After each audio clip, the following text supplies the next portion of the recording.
It is the very 1st of May, and I don't have my sweet potato beds done yet.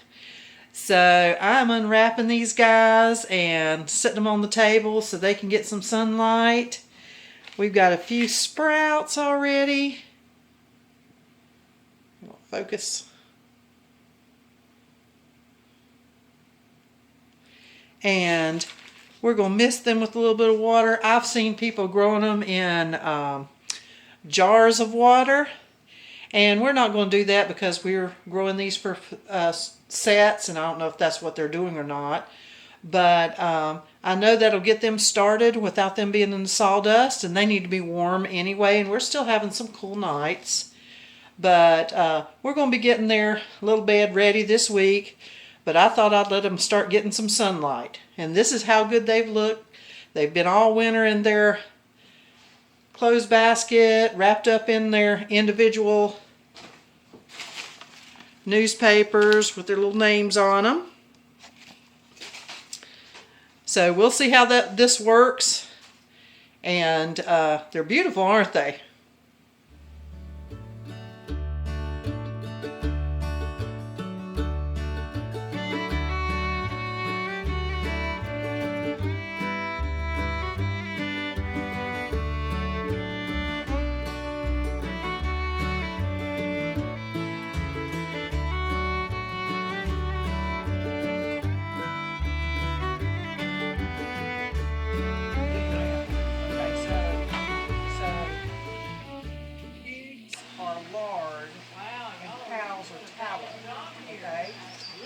Now,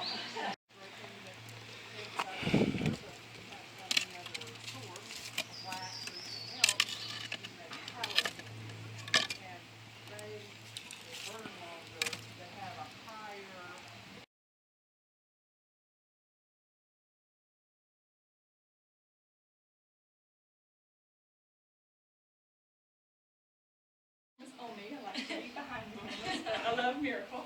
Okay, so I'm just going to take one of yours as an example because I got to hold it. You look like a beautiful flowing shadow. Should I move over here? She's back. Yeah, just here. I'll come over here. There you go. Is that better? Yeah, yeah. Beautiful. All right, so I told you guys that you cut this off at the base, like right where it grows, right? And so this is obviously a handle, right? Like it's got like those nodes on it so that you can grip it. And so like if you're swinging your broom around like crazy, it's not sliding out of your hand and you're having to stop and reposition. And so the Japanese and many of the members of the Asian culture will use these as fishing poles. So it's also known as fishing pole bamboo, or do you remember the other name? Okay. So yeah, you'll see it on umbrellas as well. That's another really popular use for these too. But they just have these beautiful compressed internodes, and one thing that's really neat about these is no two are alike. Each. But I'm not going to go around again. I'm going to go around, and then I'm going to go to the next ring. Right here. Around here. And to the next one. Around that, you bring it over. Around that, you bring it over. Around the one, bring it to the other. Around the one, you bring it to the other. Do it. Yeah. Different uses. Storage, I say these are onion skins for dye, but here again, this is one of the marten or kettles, and one of the strongest structures in nature is an arch.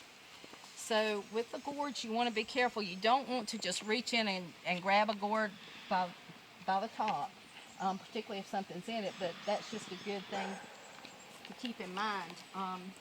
In a case like this, you've got this extra reinforcement. Or one like this. Top. And this one is beautiful. Kathleen's had that forever. That would be called a carry-off. Carry-off.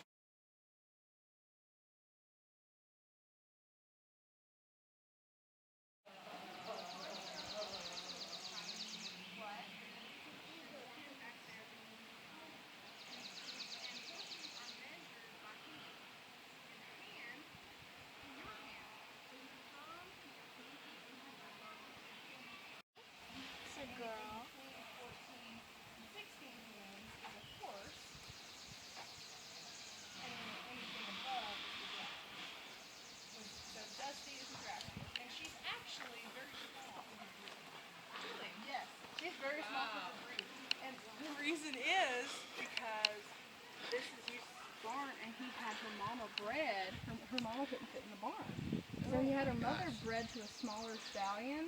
So when she was born, he knew she'd be able to fit in her stall. So it is.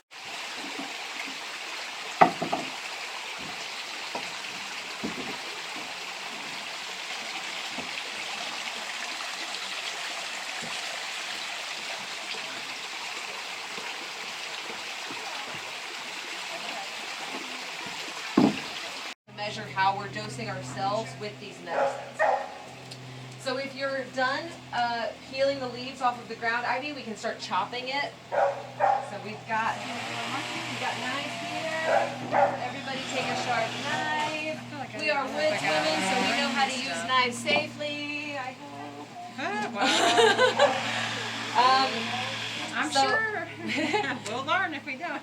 So pretty often, I hope, you will see people only refer to tinctures as alcohol-based medicines, when in reality a tincture could be made with vinegar, a tincture could be made with glycerin, which is way better for children or for people who have issues with alcohol.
The boys went and got a nice load of horse manure and sawdust, fresh, so it will be generating some heat. We are planting a little bit late. It has just been so cold, but this is going to be the bed for the sweet potatoes, and they need that heat to get started. And we'll keep it nice and wet. So they're going to fill this area up, and then they're going to lay the sweet potatoes on it, and then they'll cover them up.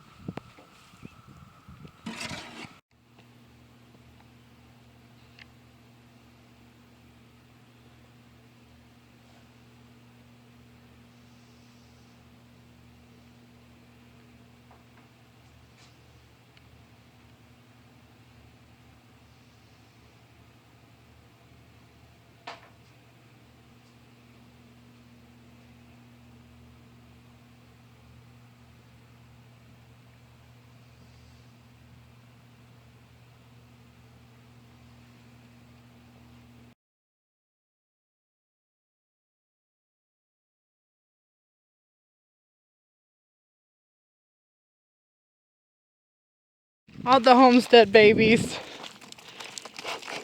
And the dog.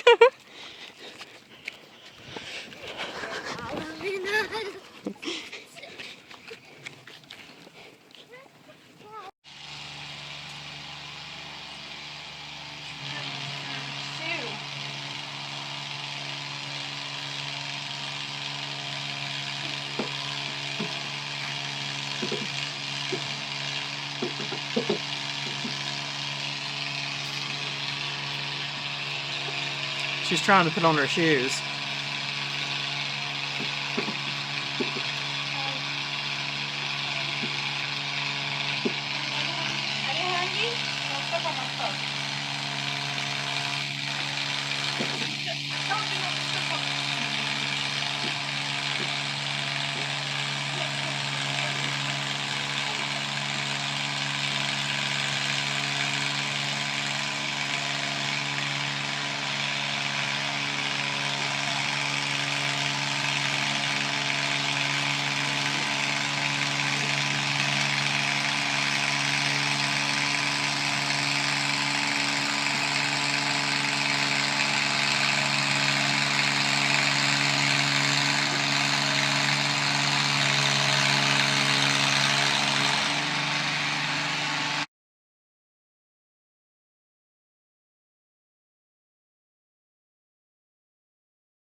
I wanted to show you this old type green bean that I got out of somebody's freezer that was 100 years old.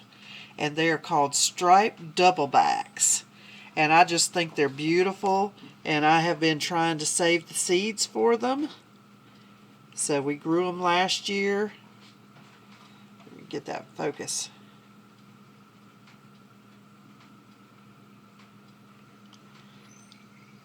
And I just think I've not been able to find them really online, but there's another family in this area that grows them also,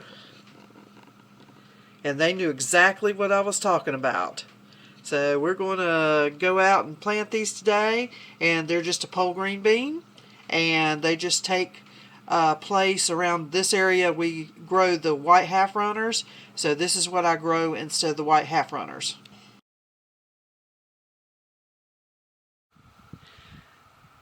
We've got corn planted right here, and normally we use these posts. They're just at the end of the rows, so when we drag the water hose, it doesn't go over the plants. But for corn,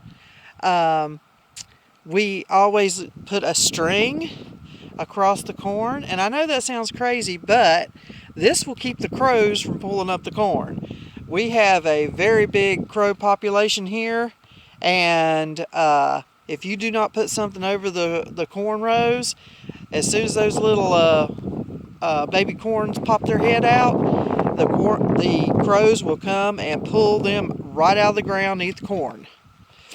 So Righteous, he just ran a string. We're going to plant the striped doublebacks, and he ran the string just so we could have a straight row.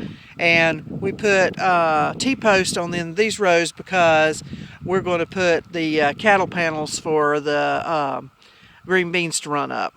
And his little string just keeps him going in a straight row. So we've got the next row is squash. It hadn't come up yet. And little pepper plants, and the tomatoes are over there, and we hadn't got them all planted yet. So it's coming along.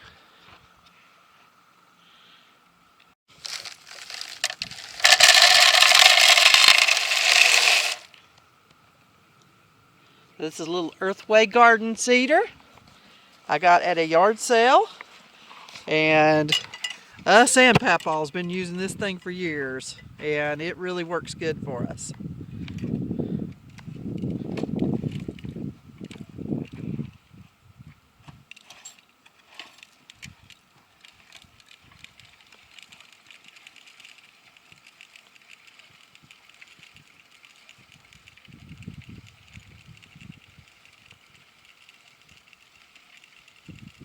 We don't know how good the germination is going to be on the little green beans, so he's going to go ahead and come back. on the same row.